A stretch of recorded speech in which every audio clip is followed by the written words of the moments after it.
내년 서울시 예산안에서 은평광역자원순환센터 건립 예산 84억 원이 전액 삭감돼 해당 사업이 표류할 위기에 처했다는 우려가 제기됐습니다.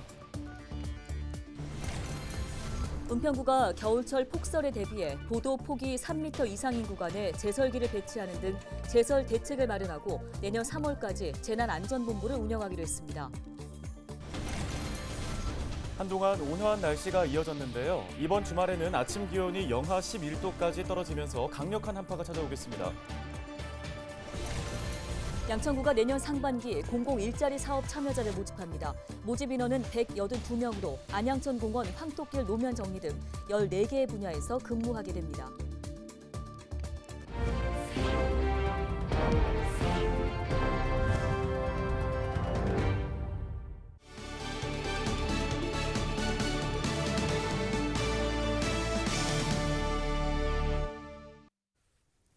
시청자 여러분 안녕하십니까? 헬로티비 뉴스입니다. 첫 소식입니다. 내년 서울시 예산안에서 은평광역자원순환센터 건립 예산 84억 원이 전액 삭감돼 해당 사업이 표류할 위기에 처했다는 우려가 제기됐습니다.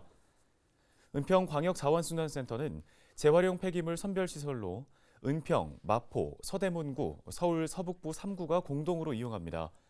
완전 지하화로 폐기물 처리 시설은 지하에, 지상에는 축구장 등 주민 편의시설이 들어설 예정인데요. 당초 내년 상반기에 완공 예정이었지만 설계 변경 등으로 공사 기간이 12월까지 약 7개월 연장돼 2025년 1월 가동을 목표로 공사가 진행 중입니다. 서울시의회 박유진 의원은 지난 16일 열린 시정질문에서 1,100억 원가량의 사업비 중 국시비 197억 원을 제외한 추가 비용 전체를 구비로 부담하고 있어 참여구들이 재정적 어려움을 호소하고 있다고 지적했습니다. 박 의원은 이런 상황에서 광역자원순환센터 건립 사업은 공사기간 연장 등으로 예산 추가 편성이 불가피해졌지만 관련 예산이 서울시 내년 예산 조정 과정에서 전액 삭감됐다며 문제를 제기했습니다. 박유진 서울시 의원의 시정질문 내용 직접 들어보겠습니다. 시설을 설치하셔야 되고 여러 구가 모여서 스스로 쓰레기 문제는 스스로 해결하겠다고 하는 경우에는 더 우선적으로 지원해야 하고 서울시는 80%를 지원해야 합니다. 그래서 그 기준으로 얼마가 필요하냐? 80% 기준이면 84억이 필요합니다. 그런데 안타깝게도 예산 재조정 과정에서 예산과에서 84억 전액이 삭감된 겁니다. 84억이 없으면 내년 공사 완공이 불가능합니다.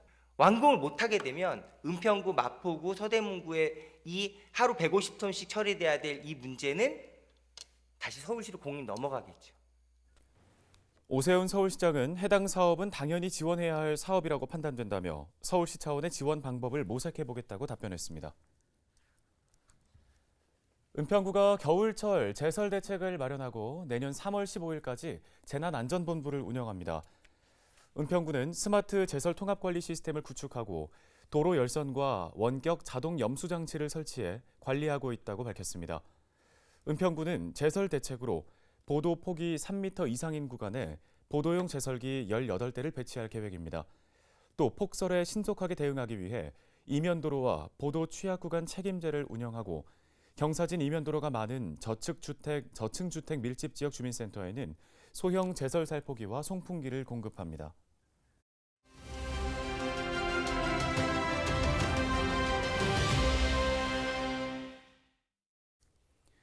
이번 주 날씨는 비교적 포근했습니다. 하지만 이제는 정말 겨울이 오려나 본데요. 찬 공기가 남하하면서 강한 한파가 찾아올 가능성이 큽니다. 얼마나 추워질지 날씨 전망 짚어보겠습니다. 네, 맹소영 날씨 칼럼니스트 연결돼 있습니다. 금요일부터 찬바람이 강해진다고 하던데요. 어느 정도 추워질까요? 목요일 오후부터는 찬 공기가 유입되면서 금요일 기온은 평년보다 낮게 떨어집니다. 전날인 목요일 아침보다도 10도 이상 기온이 큰 폭으로 낮아져서 전국이 영하 6도에서 6도 분포를 나타낼 것으로 예상이 되는데요. 특히 중부지방을 중심으로는 한파특보가 발표될 가능성도 굉장히 높습니다. 중부 내륙 지역은 영하 5도 이하로 떨어지는 곳도 많고 낮 기온도 전국 대부분 지역에서 5도 아래로 떨어지겠습니다. 특히 바람도 강하게 불어서 체감 온도는 이보다 더 낮기 때문에 실제 몸으로 느끼는 추위는 낮 동안에도 영하권의 수준에 머무는 곳도 많을 것으로 예상이 됩니다. 네, 아직까지는 날씨가 비교적 따뜻했다 보니까 주말에 나들이 가려는 분들도 많으신데요. 주말 날씨는 어떻게 예측되는지 궁금합니다. 본격적으로 겨울 날씨가 시작될까요? 금요일 기온이 굉장히 많이 떨어지는데 토요일은 이보다도 더 떨어집니다. 서울의 아침 최저 기온이 영하 6도까지 떨어지는데 평년 이맘때라면 1도를 웃돌아야 될 그런 기온보다 훨씬 낮게 떨어지는 수준인 건데요. 주말에는 계속해서 좀 추위에 대한 대비가 좀 필요합니다. 일요일 낮부터 평년 기온을 회복하기는 하겠지만 일시적으로 그칩니다. 보통 공기는 눈에 보이지는 않지만 누르는 힘이 다르기 때문에 좀 드넓은 평지보다는 산 꼭대기와 골짜기로 이루어져 있는 그런 공기 분포라고 보시면 되겠는데요. 산 꼭대기와 골짜기가 있는 것처럼 주기적으로 맑은 날씨가 나타나면은 다시 흐린 날씨가 나타나기 마련인데 다음 주 같은 경우에는 맑은 날씨가 이어지다가 다시 비가 오고 나면 찬 공기가 그 후면에서 밀어붙이면서 기온을 떨어뜨리는 그런 전형적인 겨울 날씨의 패턴을 보일 가능성이 굉장히 높습니다. 따라서 일요일 낮부터 평년 기온이 일시적으로 회복이 되기는 하지만 다시 28일 화요일에 기온이 낮아지면서 평년보다 낮은 기온은 유지가 됩니다. 그리고 다음 주에도 계속해서 평년보다 낮은 추운 날씨가 이어질 것으로 전망이 됩니다.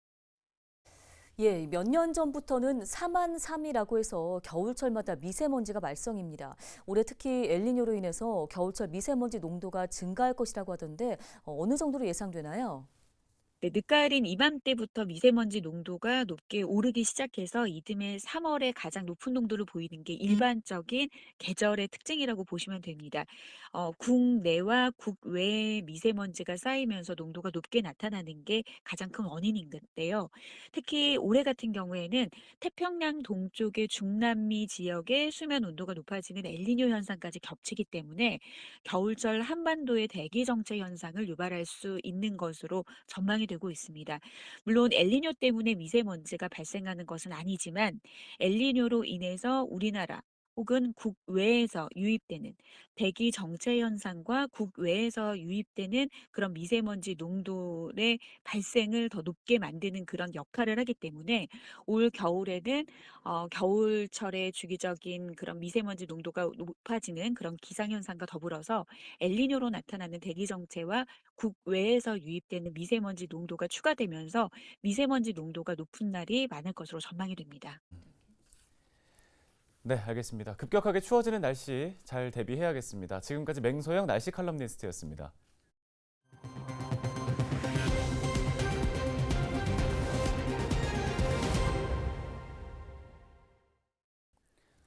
최근 건조한 날씨가 이어지면서 크고 작은 산불 발생도 잇따르고 있습니다. 산불이 발생하면 가장 큰 활약을 펼치는 진화 헬기도 준비를 마쳤는데요. 올해부터는 보다 신속하고 안전한 진화가 가능해질 것으로 기대됩니다. 박건상 기자가 전해드립니다. 굉음을 내며 다가오는 초대형 산불 진화 헬기. 헬기가 불이 난 곳에 도착하자 엄청난 양의 물을 뿌립니다. 산불 진화 헬기는 산불 현장에서 가장 큰 활약을 하고 있습니다. 사람들의 진입이 어려운 산 정상 부근은 물론 험난한 산지에서도 진화가 가능하기 때문입니다.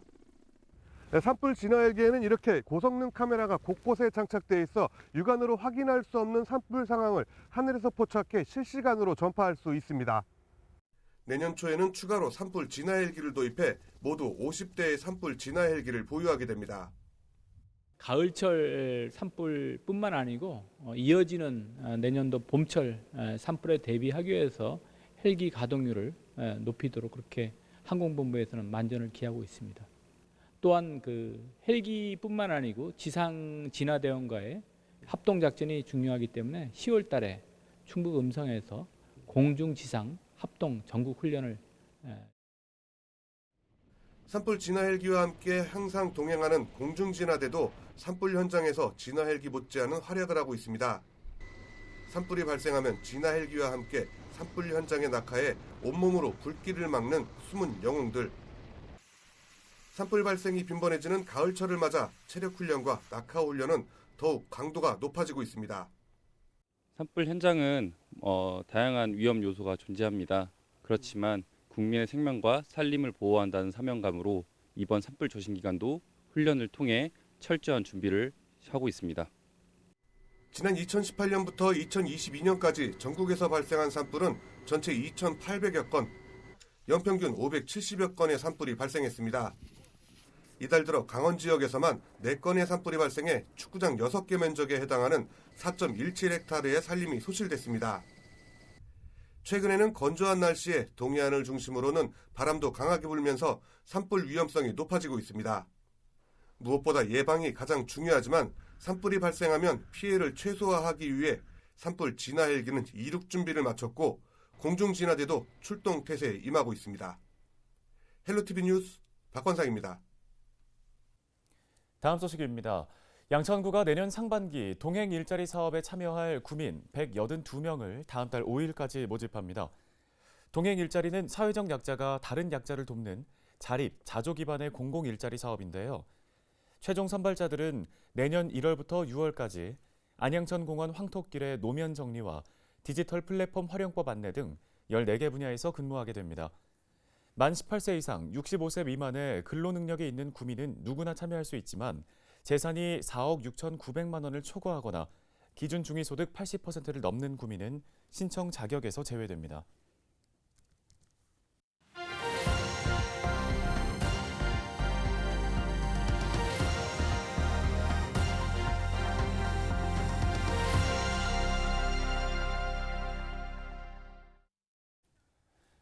지역 소멸을 막아라 케이블 TV 공동 기획 보도 순서입니다. 전국에서 유일하게 공항이 없고 수도권과 이어지는 도로 사정이 좋지 않은 지역이 있습니다. 네, 바로 충남입니다. 올 연말이 교통 소외 해소를 위한 고비가 될 것으로 보이는데요. 한범호 기자가 소식 전해드립니다. 지난 5월 예비 타당성 조사 탈락의 쓴맛을 본 서산공항 건설 사업. 충격이 가시기도 전 충남도는 사업 재추진에 나섰습니다. 가장 관심은 건설 비용입니다. 예타 면제를 위해 사업비를 500억 원 아래로 낮추는 전략을 세웠기 때문입니다. 원희룡 국토교통부 장관이 계속 추진하겠다는 의사를 공개적으로 내비치고 내년 정부 예산안에 설계비 10억 원까지 반영되면서 서산공항은 다시 동력을 얻고 있는 상황. 이런 가운데 최근 사실상 마무리된 국토부 재기획 용역에서 사업비가 예타 면제 수준으로 조정된 거로 전해집니다. 모든 걸림돌은 다 제거가 된 겁니다. 그래서 앞으로 공항을 건설하는 데는 어떤 걸림돌도 없고 내년도부터 설계에 들어가면 곧바로 공사가 진행된다 이렇게 보시면 됩니다. 예타를 거치지 않을 경우 남은 산은 정부 예산 확보, 충남도는 항공 수요 확보 대책 등을 제시하며 지역 정치권과 함께 총력전을 펼치겠다는 각오입니다. 우선 내년도 기본 및 실시 설계를 위해 정부 예산으로 반영된 10억 원이 국회에서 심의 확정될 수 있도록 대응을 하고 국토부와 지속적인 소통과 협력을 통해서 당초 계획대로 2028년 서산공항이 개항될 수 있도록 노력하겠습니다. 하늘길과 함께 충남의 또 다른 수건 사업은 제2서해대교 건설. 현재 나오나는 두 가지로 국도 77호선 해저터널 연결과 당진광명 민자고속도로 건설입니다. 이 중 건설 시기가 빠른 고속도로가 중점 추진돼 현재 한국개발연구원이 적격성 조사를 진행하고 있습니다. 결과는 올 연말쯤 나올 걸로 보이는데 지역사회는 예타 면제와 국비사업 추진 등 조속한 건설을 위한 모든 방안을 정부에 요청하고 있습니다. 제2서해대교가 건설되면 충남 서북부 산업단지 물류비 절감 및 신규 산업단지 유치 등 충남뿐만 아니라 전북, 전남 등 서해권의 새로운 발전의 계기가 마련되어 국토의 균형 발전에 크게 기여할 것으로 생각합니다. 대통령 공약인 서산공항과 제2서해대교 건설. 막판 고비를 넘겨 충남 교통소외 해소의 마중물이 될 수 있을지 주목됩니다. 헬로티비 뉴스 한보호입니다. 서울시의회가 전세 사기로 인한 임차인들의 고통 부담을 덜어주기 위해 전세보증금 반환 보증료를 확대 지원하기로 했습니다. 서울시의회는 그동안 청년, 신혼부부로만 한정해오던 전세보증금 반환 보증료를 모든 시민으로 확대하기로 하고 관련 조례안을 제안했습니다. 더불어 노부모 부양세대와 신혼부부 및 다자녀 세대를 대상으로 특별 공급 제도를 신설하는 주택공급규칙 개정 건의안을 함께 제안했습니다. 관련 조례안은 12월 중 서울시의회 본회의에서 최종 의결될 예정입니다.